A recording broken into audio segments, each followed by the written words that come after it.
Hi guys, today on Sugar Hero, we're making the easiest chocolate fudge you will ever make. 5 ingredients, 3 minutes, one very happy mouth. Start with 3 cups or 18 ounces of semi-sweet chocolate chips.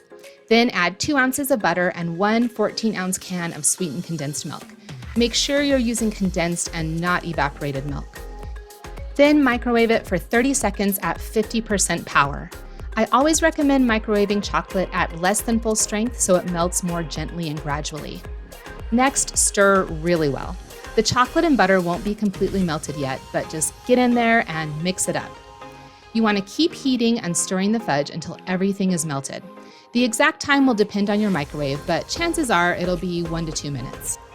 This heating and stirring process might seem a little unnecessary and you might be tempted to just heat it all at once, but I promise you'll get a better final texture if you take your time and do it slowly.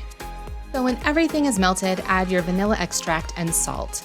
And at this point, even though the chocolate's melted, you can see it still looks gross, just chunky and lumpy and unappetizing. And the way to fix this is just to keep heating it in small bursts at low power and stirring well between each time. After another minute or so, your fudge should be super smooth and shiny with a texture like chocolate pudding. Gorgeous. Scrape it into a square pan lined with foil, smooth out the top, and let your fudge set completely. Then cut it into small squares. I like to chill the fudge for a little bit and use a warm knife to get those really clean cuts.